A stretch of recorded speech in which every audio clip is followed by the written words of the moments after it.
boa tarde, bom dia, boa noite. Este é o programa em podcast Papo de Consumo, em seu primeiro episódio. A apresentação foi feita por Maria Eduarda e Carlos Cruz. A cenografia técnica foi feita por Tainá Lima e Carlos Dias. A equipe responsável foi Carlos Cruz, Tainá Lima, Carlos Dias, Maria Eduarda. A entrevistada é a professora, doutora e advogada Mirla Bueno. A produção foi feita pelos alunos da FEAPA no ano de 2026, da turma 3D e V do turno da tarde. Boa noite, estamos aqui no podcast Papo de Consumidor com a professora Mirla Bueno para desmistificar todas as dúvidas acerca dos direitos do consumidor na era do e-commerce.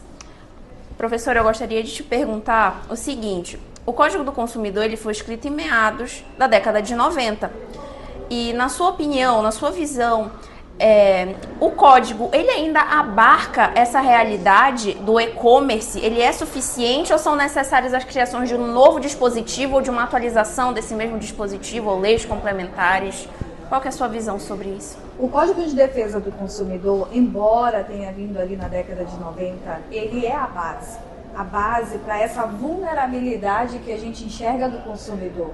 E assim como as leis se atualizam, a sociedade também. Com a pandemia, a gente teve um aumento significativo das compras pela internet. Só se falava em compras online. E aí a gente foi percebendo que esse consumidor passou a ficar ainda mais e ficou hiper vulnerável diante de todas as mudanças. Então, o Código de Defesa do Consumidor é importante, ele é essencial, ele traz a base para a sociedade. Mas, pelas mudanças nas relações econômicas, sim, precisamos ter um aprimoramento dessa lei. Daí nós temos hoje o Marco Civil da Internet, com a responsabilidade das plataformas, bem gigantesca aí, atuando em cima. LGPD também, ela é essencial. O decreto de 7.962 de 2013 vem tratando o e-commerce, inclusive para que as compras online sejam confirmadas imediatamente, tenha a transparência de quem é esse vendedor exatamente, o CNPJ, a descrição dessa compra por completo, coisa que ainda fica muito genérico, muito principiológico lá no Código de Defesa do Consumidor. Então, sim, ele é importante, ele é a base, mas é necessário cada vez mais a gente ter essa perspicácia de adaptar isso à realidade atual. Hoje, inclusive, a gente precisa de algo do direito do consumidor voltado para os algoritmos. A própria IA veio mudando toda essa logística nessa relação de consumo. Sim. Ok? Muito obrigada. A minha segunda pergunta é a sua opinião acerca de como tem sido a interpretação da justiça sobre a responsabilidade das grandes plataformas. Como a senhora falou anteriormente, que vem forte a responsabilidade contratual, inclusive, né, dessas questões das vendas dessas plataformas como a Amazon, Mercado Livre, plataformas exteriores principalmente. Quando um vendedor terceiro dá um golpe no consumidor, esses sites dão abertura para você hostear a sua loja ali e você acaba tendo um problema. A gente tem que entender os tipos de responsabilidades envolvidas. Nós não temos só um consumidor e um vendedor, existe uma plataforma por trás disso, certo? E a gente sabe que existe lá na cadeia de consumo, todos, sem exceção, são responsáveis, todos. Ali pelo artigo 18, o artigo 3º, lá do Código de Defesa do Consumidor, eles vão trazer que todos são responsáveis, o que vendeu, o que está ali naquele meio. Então, às vezes, a pessoa fica concentrada apenas no vendedor, mas também só alegar que a plataforma vai ter que ser a responsabilizada, eu preciso ter conduta dano nexo para poder ter responsabilidade civil objetiva. Então, essa plataforma ela tem sim uma responsabilidade civil objetiva e solidária. Isso significa que tanto o vendedor quanto a plataforma respondem ali solidariamente pelo dano que esse consumidor teve.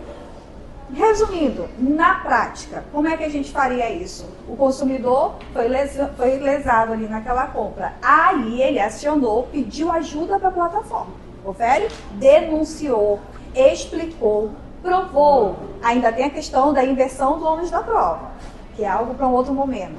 Então, ele tem um aparato ali mostrando que ele pediu ajuda para a plataforma, que ele pediu ajuda para denunciar esse vendedor e nada foi feito, foi omisso. A plataforma, olha, a gente tem o WhatsApp agora, a fraude do advogado, dos casos do advogado, né? Então, como é que o mesmo WhatsApp desse fraudador, desse estelionatário, fica ativo depois dos usuários irem lá e denunciar esse número? Então, foi feito o boletim de ocorrência, foi denunciado, foi provado, foi manifestado, e aí a plataforma não bloqueia o número? Não dá para entender isso. Tem que ter um bloqueio, tem que ter uma atitude. Então, esses números vão mudando. Vocês vão ver que tem a imagem do advogado agora, tem outra depois tem outra imagem e continua. Então, essa responsabilidade da plataforma, sim, ela é uma responsabilidade solidária. Não há o que se falar apenas no vendedor. Vai envolver um aparato ali, um conjunto de agentes que vão ser responsabilizados judicialmente. Então, a interpretação da justiça sobre isso tem muitas minúcias, né? Perpassam vários códigos e casos muito individuais, né? Análise muito individual de quem é responsável por cada coisa nessa cadeia de consumo. Sim. Agora, o direito de arrependimento, ele é absoluto? Existem produtos que são comprados online que não permitem a devolução por arrependimento? Bom, tem que ter atenção aos tipos de produtos. Por exemplo, um produto personalizado precisa ser bem alinhado nessa venda. Eu preciso chamar ali no PV aquele consumidor que escolheu uma mala personalizada para o bebezinho que está vindo e ela manda gravar lá o nome. Já pensaram? Em várias malas e no final erraram a fonte da minha mala, a fonte da letra. Então, tem que ter uma análise. Não é que não tenha direito ao arrependimento. Eu vou ter que analisar o caso concreto, neste sentido, tá? Exemplos também, conteúdo digital que já foi utilizado. Por isso que tem muitas plataformas, não sei se vocês já observaram, que libera uma parte do produto digital que você comprou. Não libera todo o conteúdo. Ele diz assim, ó, tem garantia de 7 dias aqui, ó. Você pode se arrepender, mas também não liberou todo o conteúdo. Porque se tem, né, essa garantia, eles seguram o restante. Tá? Porque é um material que disponibilizado não vai ter volta. Um PDF, a compra de um livro digital. Tem questões de grupos de rateio, né? Sim, ainda tem a questão dos grupos de rateio. Então tem que ter essa análise. Em regra, os 7 dias seriam sim a regra, mas que há exceções bem específicas. Então o direito ele não é absoluto, cabe a análise de caso em caso.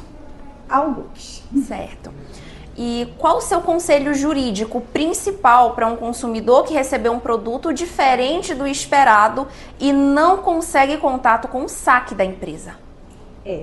Inclusive o saque, ele vai fazer parte do compliance dessa empresa. A gente fala de compliance, de prevenir litígios hoje numa empresa presencial, física. Mas o compliance digital também é importante. Então, como é que eu vou prevenir processos judiciais? O saque seria a primeira base para uma prevenção, mas ainda deixam a desejar, tá? Então, por exemplo, o que esse consumidor tem que fazer? Provas. Primeiro, guardar provas, e não é qualquer prova, tá? Eu tenho que pegar aquele print, guardar o e-mail do celular, todos os códigos que identificam a veracidade dessa prova. Ok? Para que não seja uma prova tratada como corrompida. Sugestão, livro, provas digitais. Procurem esse livro. Ele é muito bom e ajuda muito o consumidor a guardar essas provas, que hoje são a maioria digitais, né? Aí eu vou reclamar. Não é reclamar ligando de qualquer maneira. Não é reclamar dessa forma. Eu vou ligar, guardar o protocolo, o momento da ligação. Às vezes o cliente liga 1, 2, 3, 4 vezes, passa um momento na linha ali de 1 hora em cada ligação. Isso aí já está causando um dano. Ele está perdendo o tempo produtivo dele, tá? Então, isso também é uma prova para um processo. Interessantíssimo. E eu vou guardando, registrando, arquivando e anotando tudo, ok? Vou lá também procurar a esfera administrativa. Pouco se fala em esfera administrativa. Eu tenho o consumidor.gov para as plataformas, grandes empresas. Só que as pessoas não têm ideia que do consumidor.gov eu já consigo acessar o PJE. Vou dar entrada na ação, já vem com todos os dados da reclamação do consumidor.gov. Incrível! Olha o valor excelente para entrar com uma petição dessa, tá? Porque essa pessoa procurou ajuda, ela pediu socorro e ela foi tratada com negligência muitas vezes, tá? Então registrou, procurou formalizar, procurou uma esfera administrativa, pronto. Aí eu tenho um arcabouço correto, uma base firme para tentar eu judicializar esse processo. Boa noite, continuando.